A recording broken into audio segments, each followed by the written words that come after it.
Get ready for a shake-up that could change the Galaxy series forever. Samsung's rumoured overhaul of its S26 lineup isn't just another routine update. It could signal a tectonic shift in their flagship strategy. What's really happening under the surface? And is everyone on board with these abrupt changes? Right now, the world's eyes are glued to Samsung as reliable reports from major South Korean outlets claim the tech giant is about to radically rework its top-tier Galaxy S26 family. If these revelations pan out, we're looking at a dramatic transformation. One of the 3 expected models will be rebranded and another may disappear entirely, a move nobody saw coming. This isn't just typical tech rumor mill churn. The latest leaks have serious credibility, and with so much chatter from well-placed sources, it's hard to dismiss them. Still, Samsung is keeping things close to the chest. Official confirmation remains in the shadows for now. But here's where it gets controversial.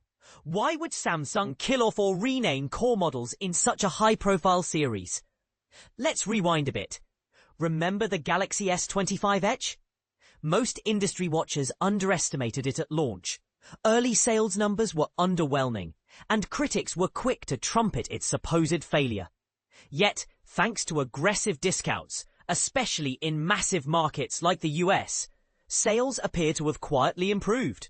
The Edge was never meant to be a mainstream juggernaut at first, more of a bold experiment. Think of it as Samsung dipping its toes into reimagining how slim a powerful phone could be. And this is the part most people miss.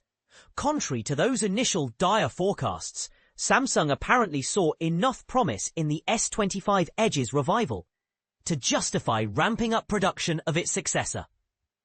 The Galaxy S26 Edge is now poised to roll out alongside the basic and Ultra models. No longer a niche afterthought, but a full-fledged member of the family.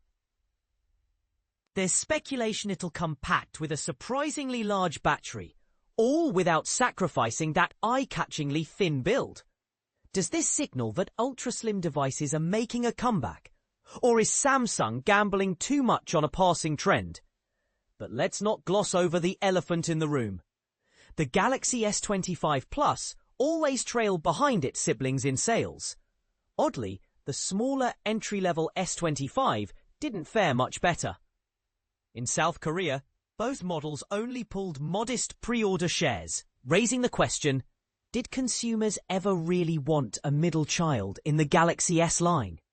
Here's where things get murky and divisive. Some believe the base S26 might sport a new Pro label, but there's no solid confirmation yet. Industry insiders are silent, and the S26 Pro rumor remains just that, a rumor. Will Samsung risk confusing buyers further with fresh branding? Or will they play it safe and stick to familiar names? If the S26 Plus goes the way of the dinosaurs, it'll mark the end of an era. And depending on who you ask, either a much-needed shake-up or a baffling business move. Is Samsung correctly reading the tea leaves of market demand? Or are they about to commit a colossal mistake? On a personal note, the thought of a fully optimized, razor-thin S26 Edge is honestly more intriguing than the Ultra's SPAC arms race. But maybe that's just me. What about you?